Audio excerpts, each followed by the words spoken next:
duduk di sini beberapa menit sebelum bintang tamu ini buka jaket, kita nggak sadar di sini ada orang. Karena nempel sama tembok. Iya. Padahal saya sudah pakai jaket hijau-hijau keren banget, saya merasa keren banget. Ternyata saya jadi invisible man. Hari kritik teman-teman. Hormat sekali, hormat. Hormat sekali. Kita sebenarnya ngundang hari ini kita pengen ngeluh.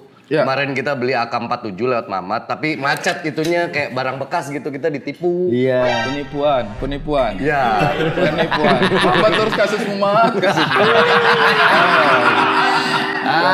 Karena yang kita tahu nih, Ari nih, gue nggak tahu ya, lu berdiri di kubu mana. Tapi gue masih melihat lu netral antara Mamat dan juga idola saya, junjungan saya, Abdul Arsyad ya. Yang sampai sekarang masih schedule-nya padat katanya.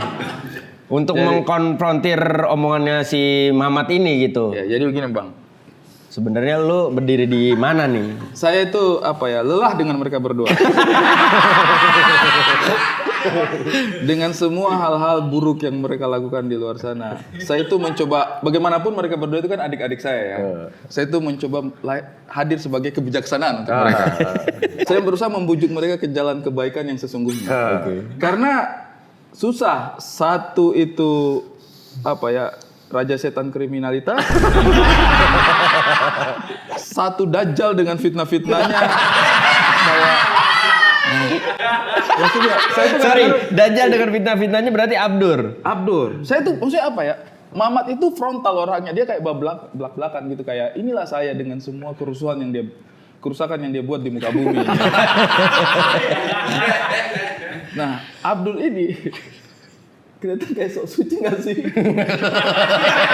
Buat saya sih dia sosok yang suci ya. Walaupun makin kesini begitu saya lihat Instagramnya emang Dajjal sih. Makanya saya itu berusaha hadir sebagai kebijaksanaan untuk mereka. Agar mereka jangan terlalu jauh lah. Sebagai seorang abang itu kayak sedih aja melihat kalian itu dipercaya loh oleh Tuhan dengan suara kalian seperti ini. Gunakanlah untuk hal-hal baik gitu. Satu saling menfitnah, membuat kerusakan di muka bumi. Satu itu kayak pengen lepas aja dari negara ini. Dua-duanya emang terlihat bermasalah. Dan tidak melihat lu sebagai sosok yang bisa Abang-abangan jadi gitu. abang-abangan dan panutan gitu. Panutan. Walaupun lu basicnya awalnya memang dari ya tetap main ilmu hitam, lu kan berubah gitu. Lu berubah ke arah yang lebih baik gitu. Dan bisa jadi abang-abang ada yang lain. Gitu loh. Capek-capek saya bangun saya punya ide. Rusak dengan satu kata. Tapi kita lebih tertarik ngobrolin sosok tentang Ari Kriting yang belakangan ini gue perhatiin tuh kayak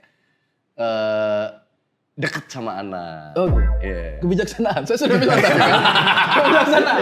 Saya itu berusaha memberikan contoh baik. Biar orang timur itu jangan melihat dua manusia ini aja. Ada saya juga yang bijaksana. Biar netral gitu ya. Nama anaknya mirip-mirip sama gua. Kalau anak gua kan Saka. Kalau anak lu Naka. Kalau Naka artinya apa? Naka itu sebenarnya dia punya nama lengkap itu Vinaka. Kalau di bahasa Wakatobi, bahasa Tomia itu artinya besi atau logam. Jadi sesuatu yang kuat. Tapi ternyata dia punya makna juga di Fiji kalau nggak salah. Di negara kepulauan. Karena saya merasa bahwa secara bahasa kami punya bahasa itu ada kemiripan. Ternyata itu dia punya makna juga kalau nggak salah di Fiji itu artinya terima kasih.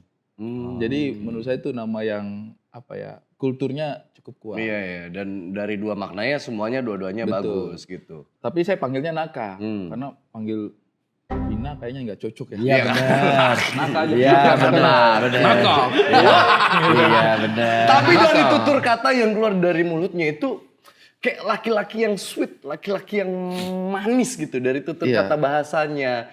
Apalagi gua nonton salah satu video yang lu posting ketika lu pura-pura kayak sedih. Aku sedih gitu. Cara dia menghibur lu dengan kata-kata. Siapa yang ngajarin? Lagi-lagi itu karena sosok ayah yang bijaksana. Ini bertolak belakang. Ini semua orang-orang 3 orang ini nih hari di sini ngebangun image-nya bagus semua nih. Mana yang harus kita percaya ini? Karena gue amazed loh maksudnya dengan tutur bahasa anak segitu. Maksudnya baru 3-4 tahun kan? Baru 3-4 tahun. Jadi kalau kata orang kan anak itu pasti mencontoh dari orang tuanya kan. Betul. Cara belajar mereka itu bukan didikte, bukan diajarkan, tapi dia mencontoh. Jadi kalau kita pengen anak kita melakukan sesuatu di kepala kita, maka harus kita contohkan. Harus kita contohkan. Saya rasa sih kayaknya gampang ya.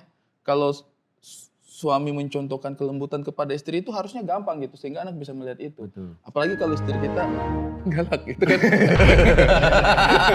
Kalau itu cara masuknya. Suami takut istri kan kayaknya kalau anak laki-laki lembut pasti bapaknya suami takut istri deh. Apa iya?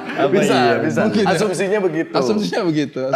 Tapi dari cara dia ngomong bukan hanya lembut, tapi bahasa Inggrisnya was. Pasti belajar dari ayahnya juga. Kan lama di UK katanya. Ukraina. Ukraina. Dia sekarang mulai belajar bahasa Inggris. Jadi Anda jangan memfitnah dong. Katanya mencontoh Ini dari pujian orang loh, tua. pujian loh. Terlalu ini bang, ekspektasinya terlalu tinggi. Jadi Naka itu kan sekarang dia sudah mulai masuk preschool. Preschool. Memang kita cari-cari sekolah. Terus Buat lu bobol. Anaknya disuruh mapping. Mapping. Lu tandain orang penjaga malam ini. Obrolan yang aneh. Iya. Tandain komputer di mana. Terus habis dibawa pulang nggak tahu pakainya juga ngapain. Kamu jangan curi yang terlalu canggih dong. Iya. Kan bisa dijual ya, ngapain dipakai. Terus mapping sekolah mana nih yang bagus gitu kan. Terus kita berpikir saya sama Indah kan bukan praktisi bahasa Inggris kan. Nggak yang bahasa Inggris. Indah tuh majikan. Iya, kan majikan gua Repti Ayu Natasha. Betul. Iya. Sebenarnya saya mau ketawa tapi dalam hati mengiyakan.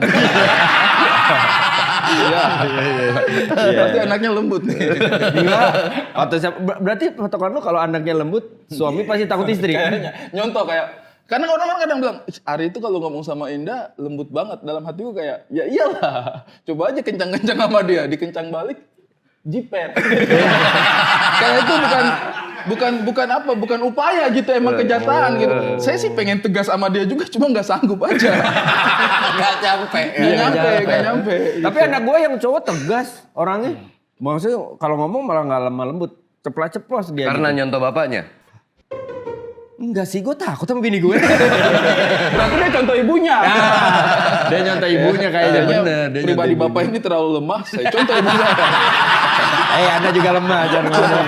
Jangan begitu. Oke, lanjut. Dari sekian banyak kita pertimbangan. Cari sekolah karena kita di rumah nggak bisa nggak bahasa Inggris, jadi kayak udahlah kita suruh anak kita kasih sekolah di tempat yang full bahasa Inggris aja karena dia belajar sesuatu yang di rumah hampir pasti dia nggak dapat gitu.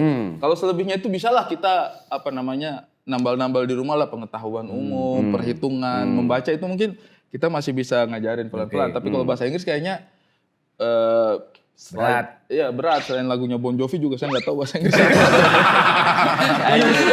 Iya lagi Smile. Masih bisa Smile lah. Oke lah. Is now or never ya. Iya. You give love a bet masih bisa lah. Selebihnya kayaknya parah gitu. Jadi Akhirnya lu memilih masukin salah dia satu ke sekolah. Sekolah bahasa Inggris. Cuma dia aneh banget sekarang bang. Kenapa? Kan dia bahasa Inggris di sekolah. Cuma kan dia mungkin baru sekitar 2 bulanan lah. Baru sekitar 2 bulanan. Jadi dia belum sehatam itu bahasa Inggris. Cuma dia kalau pulang sekolah, semangat berbahasa Inggrisnya itu kuat banget. Jadi kalau saya lagi jemput dia atau apa, dia selalu berusaha bahasa Inggris dengan saya. Kalau bahasa Indonesia itu dia panggil bapak. Kalau udah bahasa Inggris, daddy. Menyesuaikan banget. Daddy, where is mama? Gitu kan. Where is mama? Oh, mama in home. Terus nanti dia pengen banget bahasa Inggris sama saya kan. Kayak, Daddy, kita tidak makan.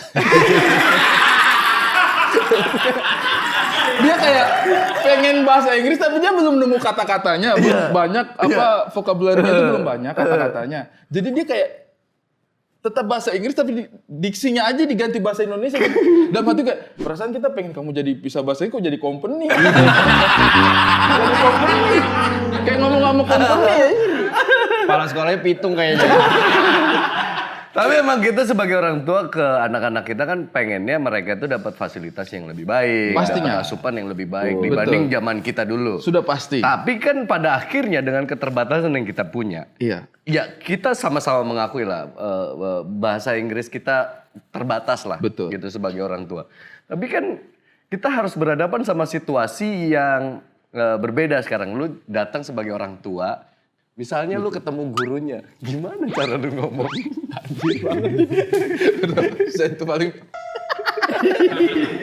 Karena ini gue rasakan juga nih. sumpah. Saya setiap kali missnya ngajak ngomong deg-degan.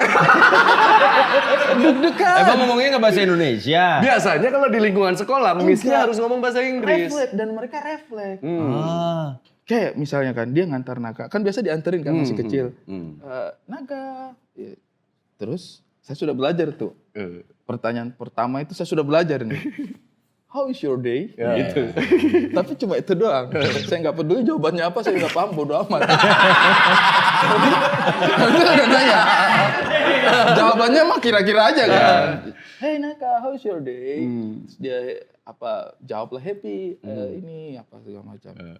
Nah, mungkin karena kita memantik dengan bahasa Inggris, misalnya kayak melihat paham kali ini bapak nih. Terus, Daddy, Naka today, dia bicara pas cus. Oh, ya. Tapi dalam hati kayak, apa sih? Sumpah deg-degan banget. Deg-degan banget. Tapi emang beneran lu nggak ada sama sekali kemampuan berbahasa Inggris gitu? Adalah tipis, tapi kalau saya tuh dengar, paham. Oh. Ngebalikin ini yang kayak, Ngomong baliknya yang agak susah. Ibarat kayak baku pukul tuh cuma bisa tangkis aja. Tangkis aja udah.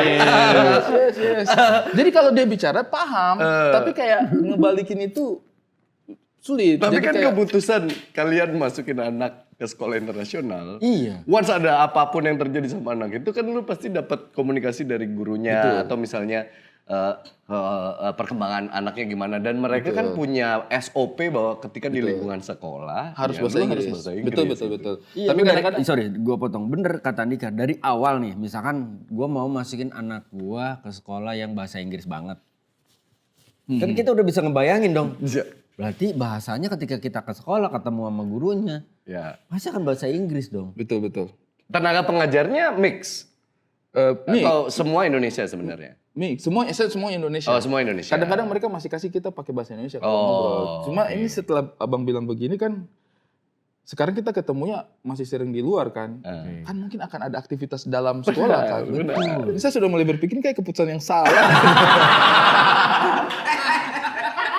Kayaknya tidak semua keputusan kita dulu, baik kan. waktu anak-anak gua masuk di preschool, ketemu sama gurunya yang masih mix gitu ya, ada yang Indonesia. Biasanya kan mereka satu kelas ada 2 guru. Misalnya satu dari Filipina, satu lagi dari Indonesia. Jadi masih balance gitu informasinya, antar yang ini ngomong, yang ini jelasin, yang ini ngomong, yang ini jelasin gitu.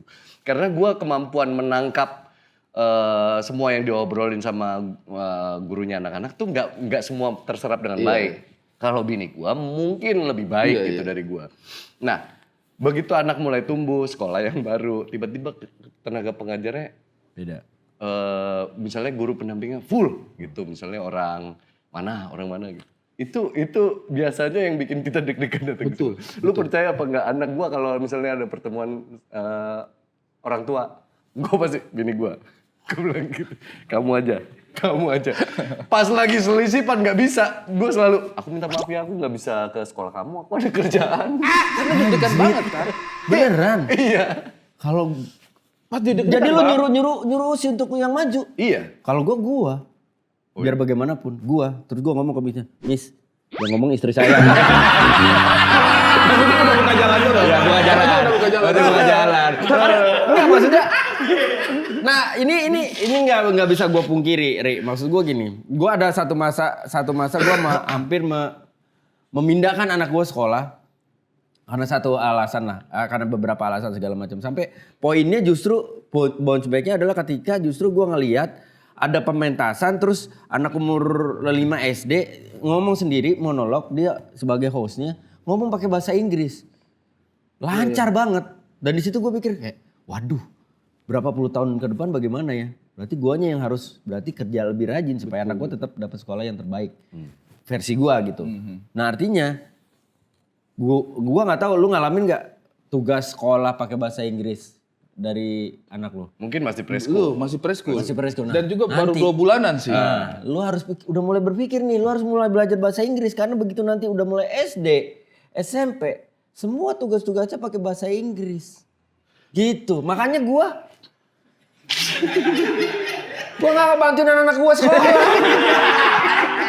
Sama lu harus siap. Maksudnya lu dikenal sebagai sosok public figure kan. Iya. Once sekolah lu minta tolong, Pak ada acara nih apa segala macam ngomong Speech depan dong. kilang.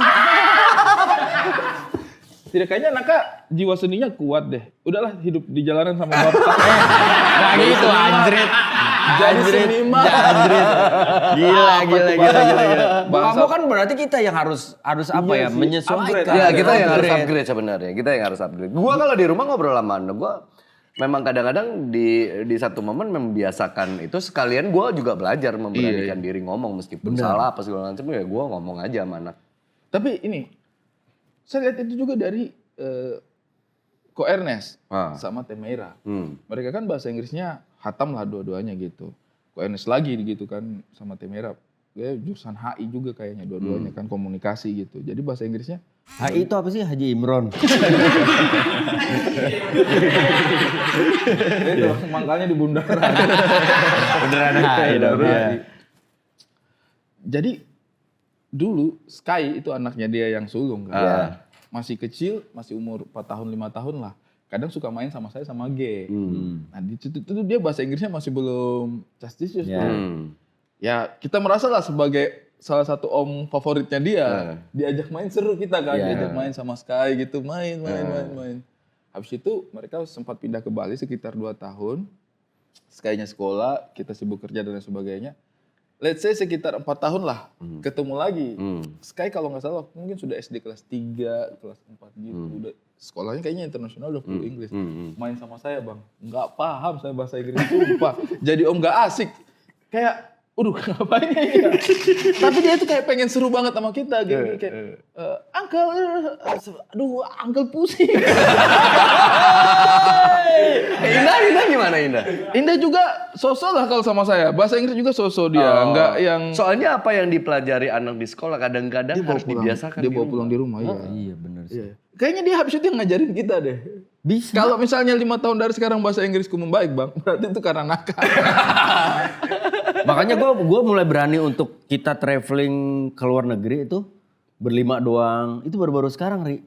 Iya. Karena anak-anak gue yang 2 kan udah 14 sama 13 tahun. Mereka pertama udah gede, terus udah berani. Yang ketiga mereka udah ada knowledge bahasa Inggrisnya gitu. Sementara kalau bapak ibunya yang ngomong kan tahu niatnya ke Jepang, kita nyampenya ke Uganda. Iya kan, kalau ini kan kamu tanya langsung nih, kamu tanya gitu. Itu salah satu keuntungan kalau jalan ke luar negeri ya sih. Gue juga nyodorin anak gue sih.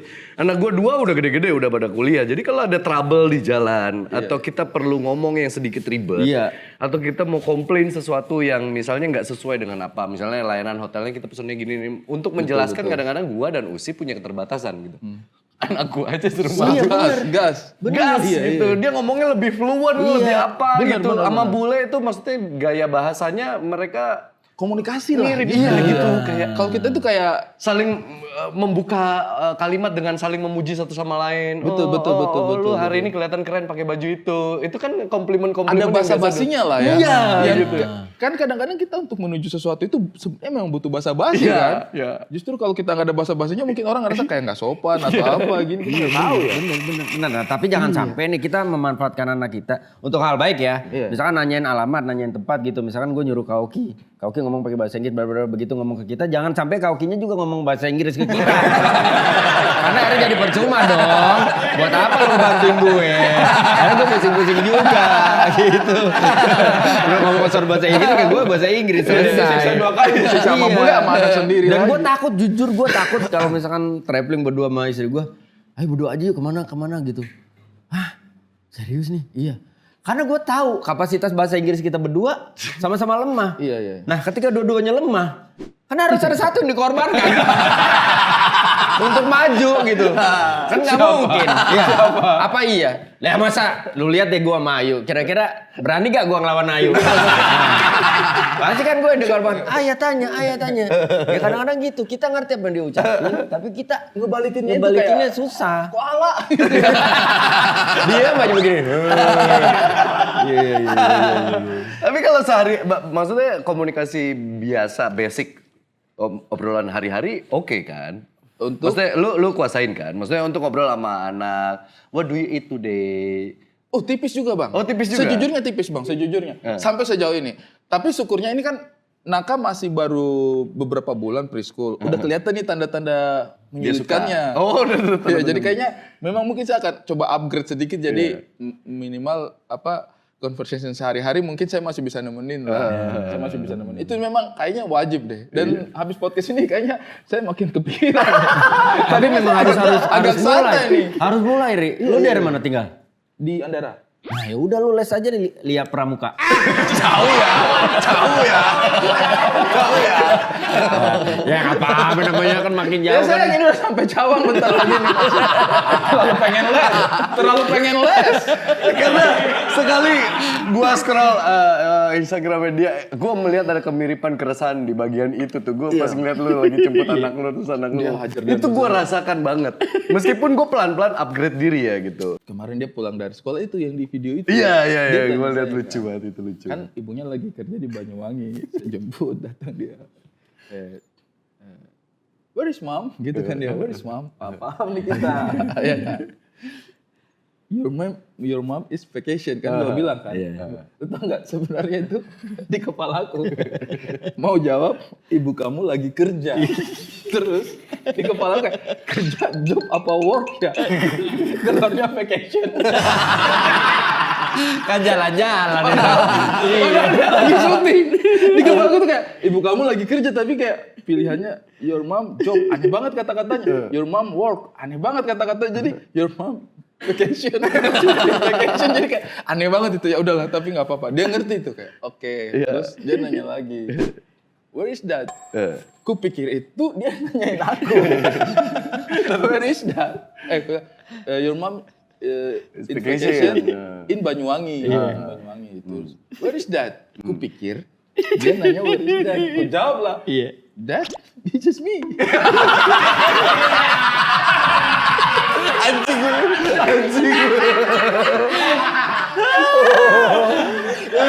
Malu banget coy. Maksudnya dia tanya Banyuwangi itu di mana? Iya.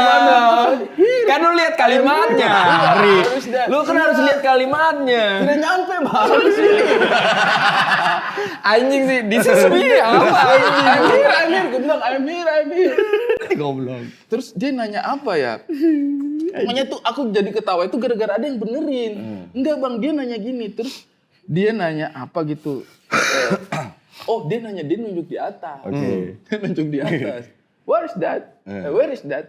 Terus kayak saya lihat ke atas. Apa dia tunjuk apa gitu atau dia masih nanya di mana itu? Where is that? Terus saya lihat ke atas ada daun. Dia jawab lah. Gitu. Terus dia pergi. Terus dia pergi ngajak gitu. Tuh kan ditinggal kata orang. Tuh kan ditinggal abang suruh pergi sih. Enggak, gue nggak usah nyuruh pergi. Maksudnya itu daun. Kenapa dia? Jadi kayak leaves. Kenapa sih bahasa Inggris aneh banget? Anak sama bapak sama-sama salah tangkap. Ya Allah. Itu yang bahaya. Itu salah Itu satu ketakutan yang sama yang kita rasakan Iya, sebagai ayah. betul, Mau gimana pun ya, kita pengennya anak-anak tuh menguasai bahasa lain lah. Betul. Selain bahasa Indonesia. Karena ke depan pasti zamannya makin maju dan lain-lain. Gua percaya bahwa ketika lu menguasai salah satu bahasa, let's say basicnya bahasa Inggris and then lu tambah dengan bahasa lain, lu tinggal dimanapun di dunia ini lu bisa hidup gitu. Lu bisa berinteraksi, lu bisa tahu kebutuhan lu gitu. Karena berkacanya sama kita punya keterbatasan tuh kadang-kadang nggak enak banget. Kita suka kepentok sana sini dengan situasi. Apalagi kerja di TV, kadang-kadang bintang tamunya tiba-tiba bule. Atau tiba-tiba gitu. Mamat tuh setiap kali wawancara pemain asing, dihujat netizen. Kemarin dia cerita yang wawancara Iya. Petrus Evra kan, dia cerita di sini. Ya itu untuk keterbatasan kayak gitu jangan sampai dirasain sama anak-anak kita. Iya. Ini yang gue rasain ya, punya anak yang sekolah di mana bahasa Inggris adalah salah satu bahasa utama gitu ya. Ketika ada acara sekolah, acara sekolah nggak tahu di sekolah anaknya Andika ada atau enggak, gue kan juga pasti ada. Lu juga suatu saat pasti akan ada. Di mana mereka bikin project kelompok, terus mereka memamerkan hasil project mereka. Presentasi. Dan kita sebagai orang tua semua disuruh hadir. Dan kita disuruh mingle, nyamperin masing-masing project satu-satu dan Tanya jawab. tanya jawab. Mencari tahu ini project tuh maksud lu apa gitu. Hancur saya, hancur. Itu Ri, bener Ri. Saya datang ke situ, what is that? Nice. Nice, awesome. Nah yang gue takutin pas lu nanya, what is that? This is me. Nah jawabnya gimana? This is me. Here. Itu salah satu yang bikin stres loh Ri. Kalau buat gue ya. Karena ketika apalagi mau nggak mau anak kita ya itu project anak kita salah satunya di situ. Dan kita harus hadir di situ kan. Mau nggak mau juga udah anak kita yang pasti akan minta datangnya. Nah begitu datang kita nggak cuma nanya anak kita, Nanya anak lain. nanya anak-anak lain gitu. Jadi keterbatasan. Oke, what is this? Oh nice. Gue juga begitu. Nice. Oh why? Iya fade out. Fade out gitu. Fade out. Iya. Bicara dalam hati. Dan gue yakin yang gue takutin setelah itu project selesai, udah beberes, kita orang tua yang Inggrisnya kurang, takutnya jadi bahan pembicaraan di antara temen-temennya. Pasti. Tapi kayaknya saya sudah siapkan jawaban sih untuk Naka kalau nanti suatu saat dia tanya kayak kenapa sih nggak bisa nemenin dia dalam beberapa hal. Saya minta maaf sama dia kayak, Nak, maaf, Bapak juga tidak berpikir sejauh ini. Rencana hidup Bapak cukup sederhana. Tapi ternyata Tuhan membawa Bapak sampai sejauh ini. Nikmati fasilitas. Nah, kehadiran Indah di hidup lu udah ngebawa lu sejauh mana? Wah, jauh. Menjadi versi Ari Kriting yang dulu sebelum kenal Indah. Jauh banget Bang. Saya tuh belum ketemu Indah. Saya sudah lumayan lah, maksudnya udah kerja. Ya udah stand up kan? Iya udah stand up, udah kerja 6 tahun, 7 tahun loh. Iya. Lah yang dukun voodoo sebelum stand up. Sebelum stand up itu. Voodoo lagi. Terus. Jadi saya sudah kerja 6 tahun, 7 tahun lah. Tabungan sudah cukup ada. Tapi pada hari itu, saya itu tinggal di kos-kosan. Anak-anak tahu lah, dulu saya itu sekos sama Abdur, Ardit, Yusril, almarhum Babe Cabita, ngekos dulu saya itu. Pertama saya ngekos sama Babe, habis itu Babe almarhum pindah ke apartemen. Saya kos sama Abdur, habis itu Abdur kebeli rumah, pindah rumah. Saya masih di kos itu aja terus. Sama Yusril sama ini, semua sudah pindah, saya yang terakhir di kos-kosan itu. Jadi kayak semua itu punya pencapaian kayak saya di kos-kosan terus gitu. Tidak punya motor, tidak punya mobil. Kemana-mana saya naik ojek, sampai tahun 2017 itu. Jadi itu memang mungkin tipikal orang yang Nggak bisa nata hidup, nggak bisa manajemen keuangan atau? nggak terlalu muluk-muluk. Oh. Jadi uang itu ngendap aja, kirim ke rumah. Misalnya, Bapak mau beli tanah ini, beli aja. Kita mau bangun ini, udah bangun aja gitu. Tapi untuk saya pribadi itu, Lu gak mikirin. saya tuh nggak butuh apa-apa gitu kayak udah cukup puas dengan apa yang saya punya gitu. Oke. Yang penting itu punya pekerjaan, punya teman-teman aja dulu pikirannya saya gitu. Jadi saya tuh cuman punya kos-kosannya, saya tinggal di kos-kosan, nggak punya kendaraan. Ketemu sama Indah tuh. Ketemu sama Indah itu yang baru bikin saya itu tergerak untuk melakukan peningkatan dalam hidupnya saya gitu. Mulai beli kendaraan, mulai pindah ke kontrakan, bahkan saya keluar dari rumah itu tamat SMA ya. Sampai saya umur sekitar 33 tahun saya hidup di kos-kosan saja. Bahkan saya tidak hidup di kontrakan. Pertama nikah sama Indah itu yang Indah ajak masa kita mau tinggal di kos-kosan sih? Ngontrak lah. Akhirnya saya baru pindah ke kontrakan. Setelah mungkin sekitar 15 tahun hidupnya saya hidup di kos-kosan. Jadi saya itu tidak paham kehidupan lain selain kos-kosan gitu. Jadi saya tidak paham. Jadi itu udah ngerjain apa-apa itu, udah main film, udah apa segala macam, tinggal di kos-kosan aja. Nanti sama Indah itu yang ajarin saya, yang dorong saya untuk pindah kontrakan. Yang suruh saya untuk beli kendaraan. Dia yang urus. Belajar punya tanggung jawab. Belajar punya tanggung jawab. Makanya waktu saya pertama beli mobil, tahu nggak alasannya kenapa? Ini saya tidak pernah cerita di podcast yang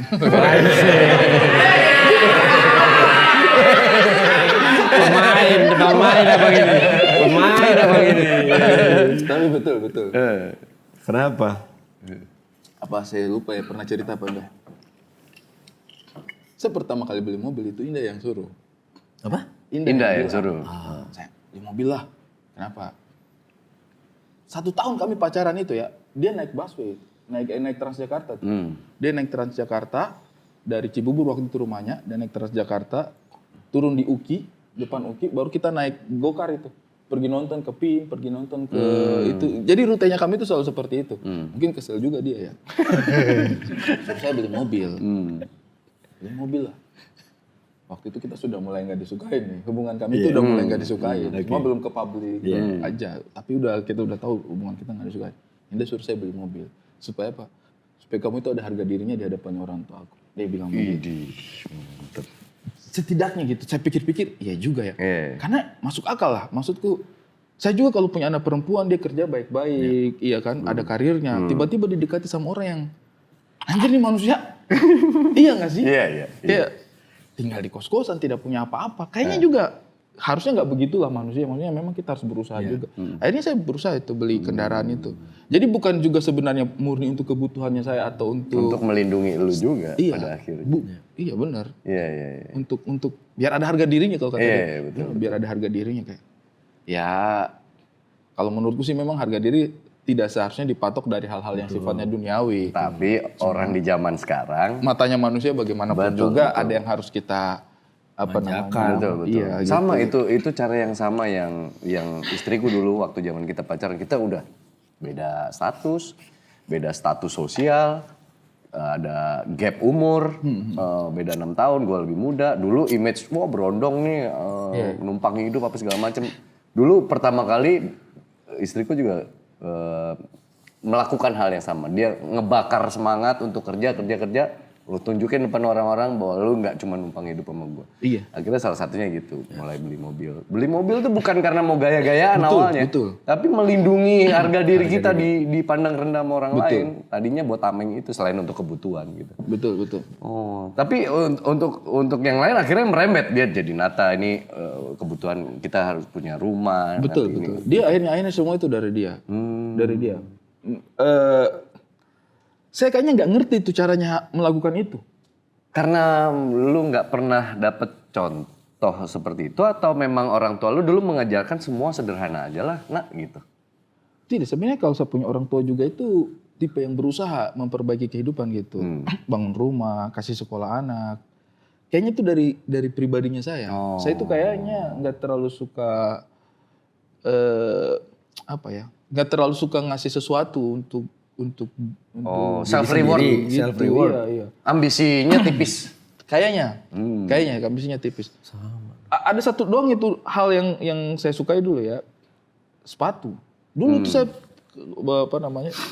sepatu itu aja juga. Itu yang menggerakkan juga itu Gilang Dirga. Salah satunya itu Gilang juga itu yang ngasih tahu saya kayak kita itu kerjanya di dunia hiburan. Lu belilah sepatu sama Darto. Mas Darto juga, nggak tahu dia sadar apa tidak ya. Pada waktu itu juga salah satu yang bikin saya akhirnya beli sepatu itu gara-gara Mas Darto, abis itu Gilang Dirga. Gitu, mereka yang kayak kita ini pekerjaan kita ini di dunia entertainment. Baju lu selalu lah style lu seperti apa, tapi dia bilang sepatu kalau bisa lu punya beberapa sepatu. Dulu saya punya sepatu cuma 1 atau 2 gitu.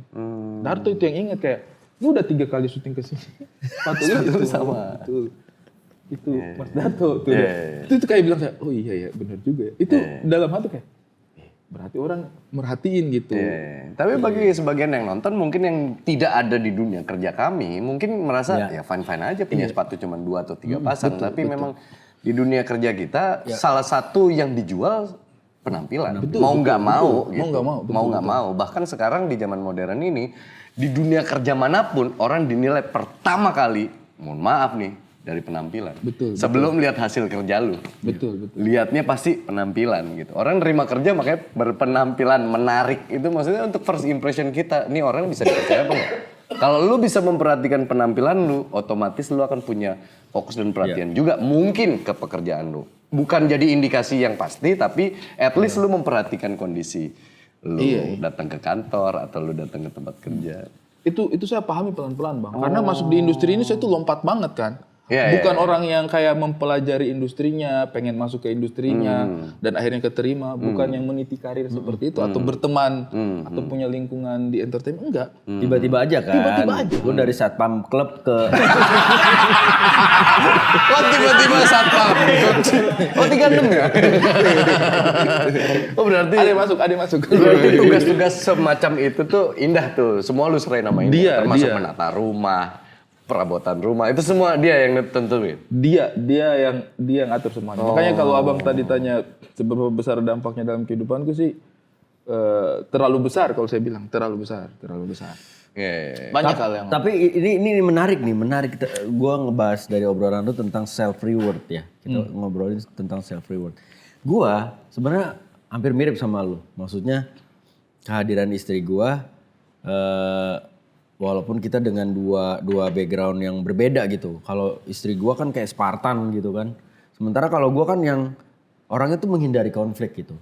Tapi ketika gua ketemu psikolog itu dengan santai ngomong bahwa itu kenapa kalian berjodoh. Iya. Karena pada akhirnya itu yang membuat kalian jadi saling melengkapi satu sama lain gitu. Nah terus masalah self reward, gue juga termasuk Pelit ke diri sendiri dia.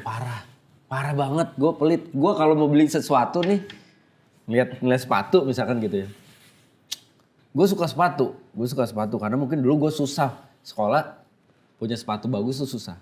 Sampai mungkin dikasih rezeki sama Allah, nih lu ngeliat sepatu beli, Selain karena memang kebutuhan kita. Nggak mungkin, gue udah cukup sadar dikasih tahu sama manajemen gue bahwa ya penampilan juga memang harus penting sih, terutama kerjaan gitu. Nah, kadang-kadang ketika melihat sesuatu gitu, wah bagus nih. Orangnya pelayannya misalkan ngadep sono, wah nggak bagus nih harganya. Nggak worth it gitu. Kayak nggak worth it deh. Nggak worth it. Itu pasti berasa. Nah, kalau bini gue lain cerita, gue bisa dimarahin Ri. Kenapa nggak jadi ambil itu? Mahal banget, nggak worth it. Allahu Akbar. Lu udah capek kerja, lu harus jenengin diri lu sendiri. Sama banget itu. Kita tuh selalu dilematis sama hal-hal semacam ini kan. Kan bagi sebagian orang, lah lu dikasih rezeki, dikasih kerjaan, udahlah saatnya menikmati diri. Di satu sisi ada pendapat yang bahwa lu jangan belaga nggak punya duit, ntar nggak punya duit beneran. Betul juga. Iya kan? Kadang-kadang gitu. Tapi untuk membelanjakan itu karena mungkin kita tidak terbiasa dari kecil. Kita untuk mendapatkan sesuatu kita harus do something dulu nih. Untuk bisa dapat sesuatu yang kita pengen. Mungkin kebiasaan dari situ gak sih? Lu dulu gitu. Tambah ini mungkin karena kita sekarang udah jadi orang tua, Pak. Kalau gue ya kadang-kadang gue masih bikin, aduh daripada duitnya dipakai itu, udahlah ditabung aja. Mungkin buat anak-anak, mungkin buat istri. Sementara kalau buat istri kita juga mikir bahwa ya lu jangan cuma mempercantik istri lu juga harus gantengin diri lu. Supaya kita jalannya juga barengnya jadi balance. Gitu. Itu indah tuh yang selalu usaha begitu juga. Kamu harus memperganteng dirimu. Maksud gitu kan, sayang agak susah sih sebenarnya.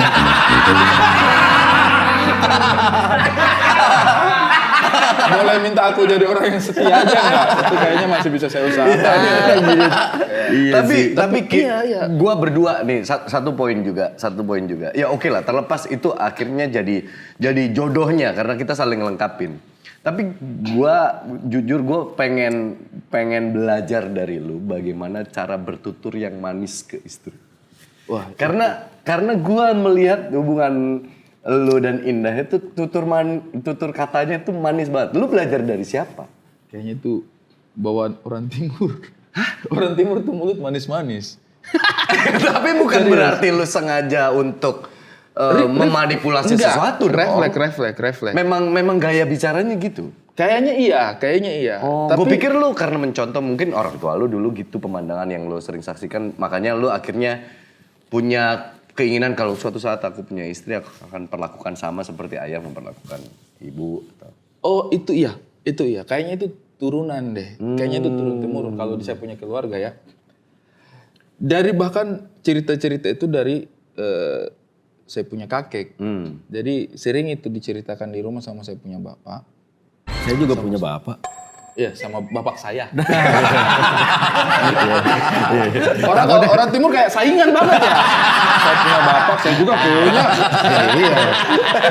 Kayak orang timur ya. Kayak nggak ada yang bisa dibanggain sampai bapak doang gitu. Dari ayah saya. Ayah aku tuh sering cerita. Nggak pantas. Itu nggak pantas. Saya punya kakek itu kan mereka kan tadinya 5 bersaudara, 2 meninggal kecil. Habis itu saya punya bapak ini jadi bungsu. Kakaknya ada yang sulung, laki-laki semua akhirnya mereka gitu. Kakaknya yang paling sulung ini pokoknya paling cukup dibanggakan lah sama sekeluarganya kami. Dia seniman, seniman gitu. Meninggal pas mau menikah. Dia meninggal, besokannya menikah. Hari itu dia meninggal. Tidak lama berselang, kakaknya yang sulung ini juga, yang kedua meninggal juga. Jadi tinggal saya punya bapak sendiri. Nah gara-gara mungkin anaknya banyak yang pergi, saya punya nenek itu jadi tidak berfungsi lah. Neneknya saya, mamanya saya punya bapak itu. Nggak bisa melakukan pekerjaannya sebagai seorang istri dengan baik. Hilang, agak terganggu lah, Itu mereka masih cukup muda, saya punya bapak masih 5 tahun, 4 tahun lah. Nah saya punya kakek ini disuruh nikah lagi sama keluarganya, tidak mau. Dia bilang biar sudah saya jaga dia aja, saya punya kakek. Nah itu cerita-cerita yang masuk di kepalaku lah, bagaimana jadi laki-laki gitu. Jadi saya punya kakek itu disuruh nikah lagi sama keluarga besarnya itu tidak mau. Dia mau jaga saya punya nenek aja, dia itu berkebun gitu. Neneknya saya ini karena angernya kali ya, marah kali ya dia ya, meninggal anaknya itu ya. Adalah pokoknya setahun sekali itu dia pergi bakar kebunnya saya punya kakek. Padahal itu sumber makanannya mereka cuma dari situ gitu. Jadi dia marah, tiba-tiba dia bakar kebunnya saya punya kakek gitu. Nah saya punya kakek itu dia tidak marah sama sekali katanya. Dia bilang katanya itu tidak pernah dia pukul biar 1 kali itu istrinya. Jadi kalau dia sudah marah begitu itu dia hanya kasih padam api, dia tarik istrinya terus dia bawa pulang. Sudah tidak apa-apa sini, mari pulang. Nah itu saya tuh belajar cinta itu dari hal seperti itu gitu. Jadi kayak dikasih tahu bilang kau punya kakek itu begitu, kau punya nenek itu begitu. Jadi saya punya bapak juga seperti itu gitu. Maksudnya sama saya punya mama selalu perhatikan kebutuhan di rumah, tidak pernah mengeluh lah.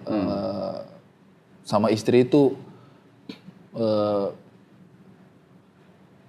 kayak saya punya mama mungkin ada yang tidak pas, itu pasti saya punya bapak yang mengalah. Saya punya bapak yang mengalah. Terus pekerjaan-pekerjaan di rumah juga lebih banyak saya punya bapak yang handle juga, kayak masak, apa segala macam itu. Jadi mungkin memang ada hubungannya dengan itu juga. Rasa pengertiannya besar. Pengertiannya besar. Jadi kayak menurutnya ke saya itu karena kita dari kecil mungkin sudah dengar cerita-cerita seperti itu jadi kebentuknya. Iya, romansanya laki-laki itu jadi meresap sama kita gitu. Sementara Indah Makassar kan kalau nggak salah. Indah juga Makassar. Makassar kan secara kultur juga beda kan? Tapi tipis.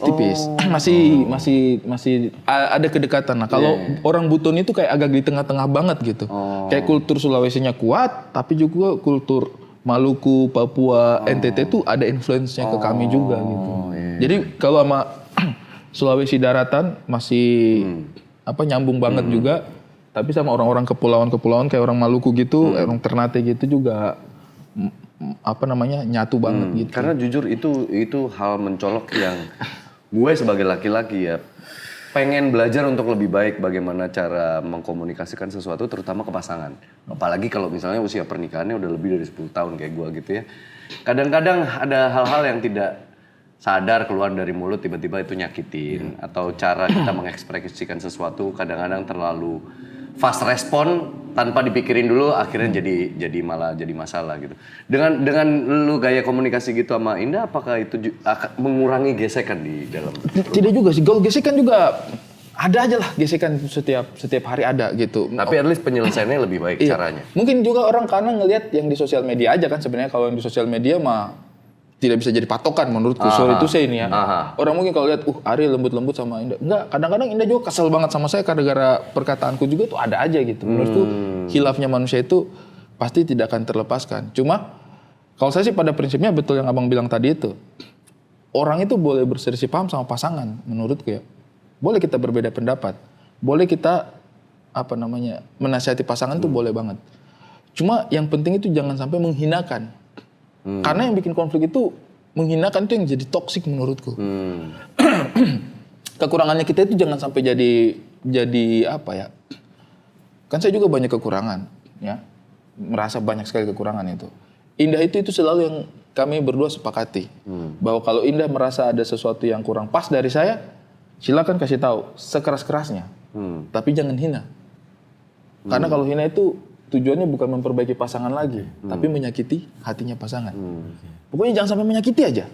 Berarti nggak ada masalah dengan penyampaian Indah misalkan dengan nada bicaranya yang tinggi dan segala macam. It's okay. It's okay.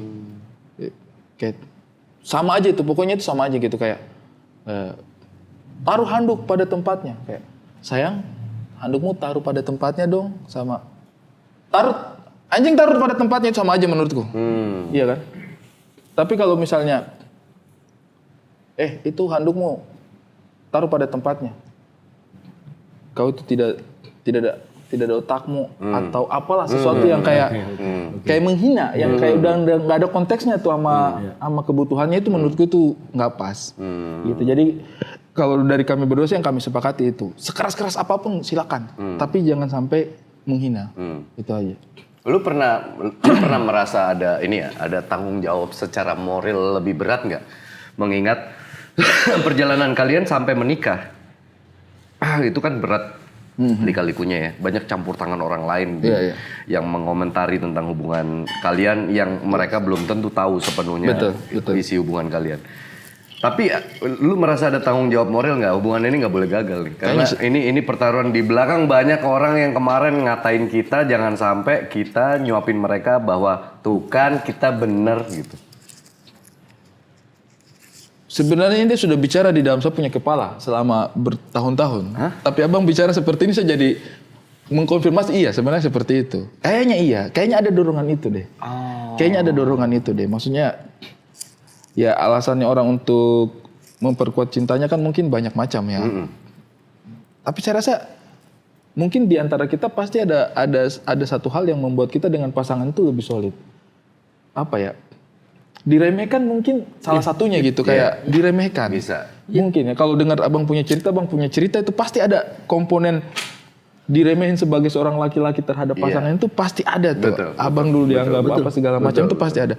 Dan menurutku tidak apa-apa itu jadi kekuatannya kita. Kalau abang tanya seperti tadi, mungkin 70% sampai 80% ada lah alasan itu dalam misinya kalian berdua. Kami berdua memperkuat ikatannya kita karena ya maksudnya orang meragukan kita gitu. Betul. Jangan sampai hal seperti itu menjadi kenyataan karena ya gimana dong maksudnya. Dan itu bahkan sorry gue potong. Itu bahkan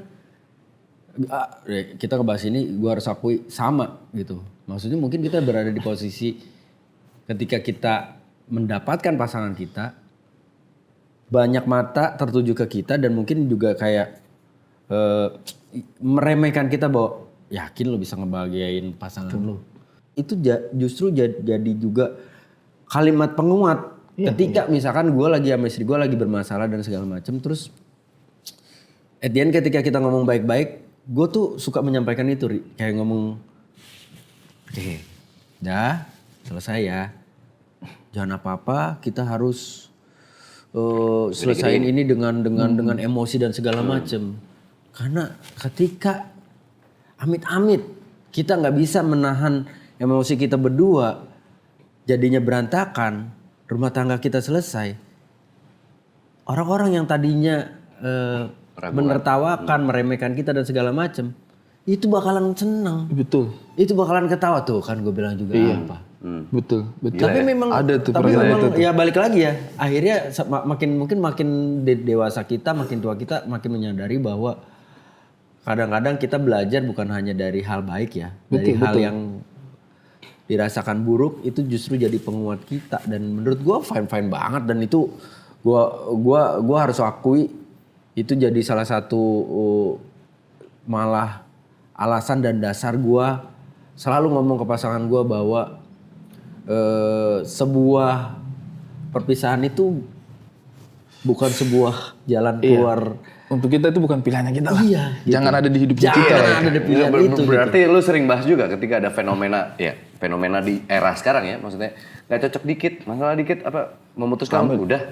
Iya. Lu suka colek-colekan dan ngebahas itu nggak sih? Iya. Kadang-kadang juga kayak Kayak ada rasa takut gitu, kayak aduh orang terdekat kita lagi. orang gitu. terdekat kita lagi, dunia kita nih. Dunia kita nih, kita kayak saya ada was-wasnya juga, Bang. Ada was-wasnya juga karena adalah momen-momen kita sebagai pasangan itu menghadapi sebuah permasalahan yang bikin renggang banget, itu ada lah pastilah. Terus lu langsung ke dapur terus bakar dupa lagi gitu. Hati-hati.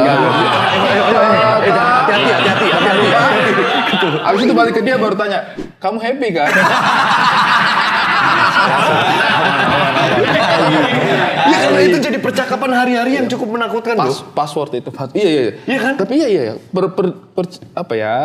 Perpisahan-perpisahan yang kadang-kadang dialami sama teman-teman tuh memang itu menjadi cerminan juga untuk saya, menjadi cerminan juga. Anyway Bang ya, ini pembicaraan kita jadi deep banget, dan berasa nggak sih kebijaksanaan di antara kita gitu. Cobalah Abdur, Mamat, diskusi itu yang kayak begini gitu. Sesuatu yang menguatkan. Saya tuh capek Bang, diskusi sama mereka itu tidak ada guna. Tidak ada guna. Harusnya di umur-umur kita tuh kita udah ngobrolin hidup. Ini baru tongkrongan, podcast gitu kan. Memperkuat, kita pulang itu semakin hidup banyak nilainya. Sama kita kosong. Anjing kau Mat.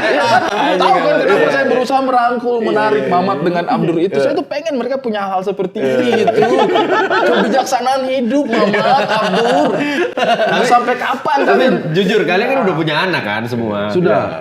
Mamat baru itu kan. Mamat baru kan, ya maksudnya udah jadi ayah dong. Iya. Si Abdur juga udah dong. Udah. Nah, ada gak momen kalian bertiga ngobrol as a father?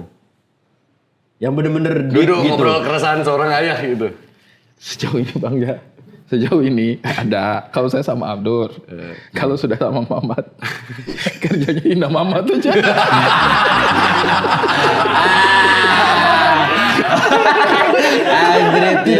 Abdur itu jahat sekali mulutnya, jahat sekali. Tidak sangka saya. Mamat sudah cerita di sini kan. Yang dia bilang cucunya Bahlil. Saya maksud Abdur tantang sedikit. Aduh lucu banget. Tapi ya maksudnya ternyata kita bisa saling belajar gitu dari hidup masing-masingnya. Karena itu yang mencolok yang gue lihat dari lu dan juga Indah. Kayaknya kayak kita satu pemikiran deh. Iya. Gimana kalau kita bikin partai politik aja? Aduh Bang. Satu episode sendiri. Nggak spill aja Tapi dikit. saya senang. Spill dikit. Tapi ada pemikiran. Mamat bilang ya dia yang paling semangat ya. Iya, Mamat bilang lu paling semangat. Beberapa tahun yang lalu kita ketemu di acara apa, sempat ngebahas masalah politik, terus tiba-tiba seingat gua lu pernah ngomong ke gua, "Bang, kayaknya sih gua 10 tahun ke depan gua akan masuk, Bang." Kayaknya. Sampai hari ini masih.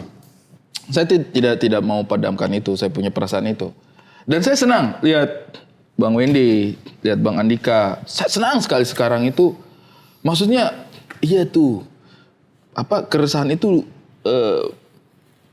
seperti itu gitu. Saya jujur aja Bang ya, saya sempat surut. Mungkin sekitar 3 tahun lalu lah saya agak menarik diri tuh. Kayak saya bullshit lah, saya sudah tidak peduli dengan politik-politikan gitu. Terus beberapa kali saya lihat abang-abang di Lapor Pak hadir dengan komedi dan menarasikan situasi-situasi negara gitu kayak itu juga salah satu yang bikin saya kayak semangat lagi kayak maksudnya abang berdua karir sudah kurang jauh apa ya, sudah kurang tinggi apa, tapi masih masih membawa suara-suara minor itu ke dalam karya-karyanya abang bahkan di layar yang jauh lebih besar daripada saya punya panggung gitu. Maksudnya mereka saja masih melakukan itu, masa saya menyerah sih? Akhirnya saya kembali lagi tuh, kembali lagi untuk konser dan lain sebagainya. 2024 kemarin pas 2024 ya, pas pilkada saya bantu-bantu beberapa teman juga yang maksudnya terjun secara langsung pengen tahu gitu kayak kalau dengan masyarakat mereka ngapain sih, apa sih yang diobrolin gitu. Ya memang itu dunia yang menurutku untuk kita yang apalagi ya komedian ya, maaf ya. Kita komedian tuh hidupnya nggak pernah abu-abu. Lucu-lucu atau tidak udah. Nggak ada pilihannya. Kelihatan langsung bang. Kita tuh orang yang kalau kerja tuh nggak bisa pura-pura sukses, nggak bisa. Iya dong bang. Kita tuh nggak bisa kalau habis abang deh lapor pak atau apapun habis ngelawak, terus tahu kan ada punchline yang nggak kena atau episodenya lagi kurang bagus. Nggak bisa tuh ngobrol seperti semua baik-baik saja itu kita nggak bisa. Karena tanda-tandanya nyata banget. Iya kan? Orang bahkan kalau nyanyi, maaf ini ya. Orang bahkan kalau nyanyi, yang dengerin diam, kita nggak tahu.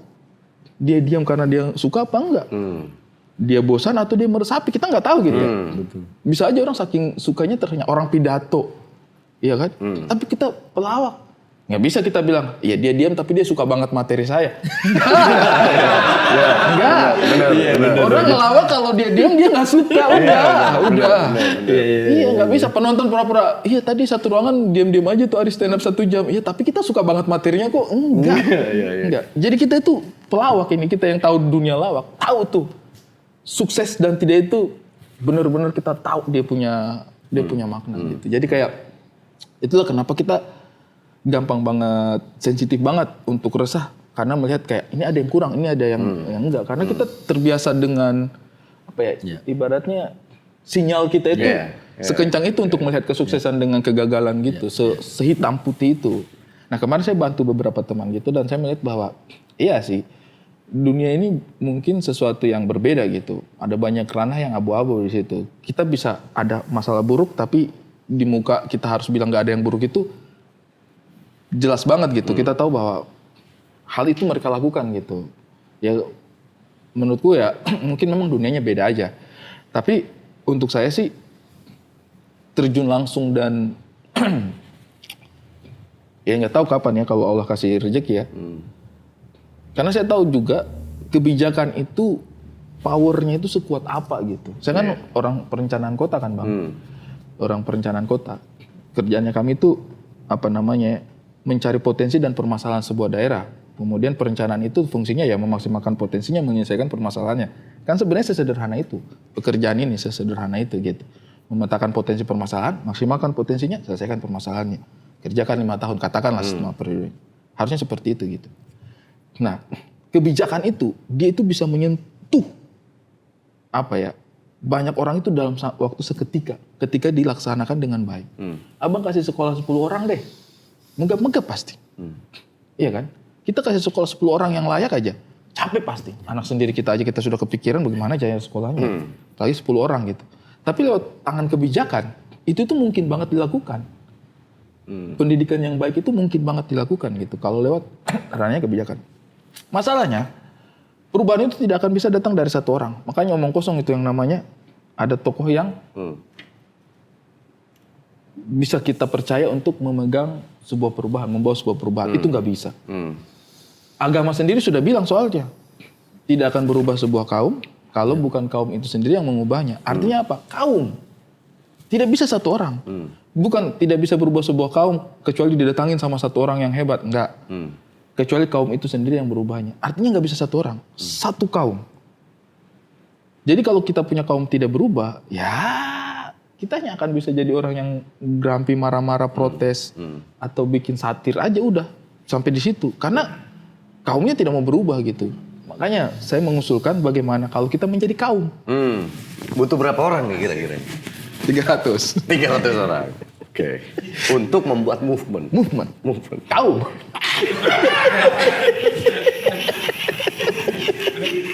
Kita sepakat dong, tidak akan berubah sebuah kaum kalau bukan kaum itu sendiri yang mengubahnya. Oke, kalau misalnya nih misi itu berhasil, katakanlah. Terus ada movement besar. Movement besar. Dari Kaum, bukan dari orang per orang orang. yang memutuskan untuk membuat sebuah kaum yang setuju dengan perubahan. Akhirnya dapat tempat, dapat kepercayaan, terus dapat kursi untuk memangku kebijakan. Iya. Cap. Ini bukan hanya berlaku untuk orang-orang yang ada di bawah, tapi kadangkala kita harus bersinergi dengan banyak hal untuk bisa menguatkan lagi kebijakan-kebijakan yang akan dibuat. Betul. Misal, lo terpilih, lo harus berangkat ke Amerika untuk belajar dengan yang lain. Gitu. Studi banding lah. Keterbatasan bahasa Inggris gimana ngomongnya tentang negara gue? Ini orang nih, orang lagi semangat ya. Dia cari ini poin, dia carinya nih beda dia. Wah ini sebuah, kalau ibarat kata yang tadi sebelum mulai kan kayak lu ngibaratin kalau kayak pertemuan dengan negara-negara lain dia ngomong apa? Oke, ini ya saya bilang. Agama itu tidak akan pernah salah. Kan saya bilang tadi kaum. Itu ya saya bilang. Orang kalau masuk politik, Pak Mahfud bilang, orang kalau masuk politik, yang tadinya malaikat masuk ke dalam pasti jadi setan. Karena satu orang. Ini adalah satu kaum. Ada abang, ada kita semua. Ferry Irwandi, Muhammad Al-Katiri, Abdur. 300 orang. 300. Masuk sekalian kan. Ke dalam sebuah partai. Skemanya kan tadi yang kita rencanakan begitu kan. Kaum. Jangan satu orang. Kaum masuk 300. Katakanlah tidak semua terpilih. 25 lah. Jelek-jelek. Masuk DPR semua. Andika Pratama, Wendy, Ari Kriting, Mamat, Ferry Irwandi, siapapun yang kita rasa kayak ingin menjadi kaum perubahan tadi ini, masuk. Berangkat ke Amerika. Kan saya tidak sendiri. Kaum. kan sendiri. Kalau saya masuk sendiri emang jadi rusak. Tapi kalau mau boleh nggak kita kaum? Ini kalau ada saya tidak paham di sana. Itu apa artinya? Terus di sebelahku Mamat, abang saya juga tidak paham. Karena ada bayangan gue ketika dia ngomong 300, langsung kebayang film 300. Sparta. Iya kan? Karena kan dia yang punya ide nih. Gue kebayang gitu. Dia yang menggebu-gebu di depan. Spartan! Iya kan? Habis itu, kok diem? Apalagi di bahasa Inggrisnya. Thank you.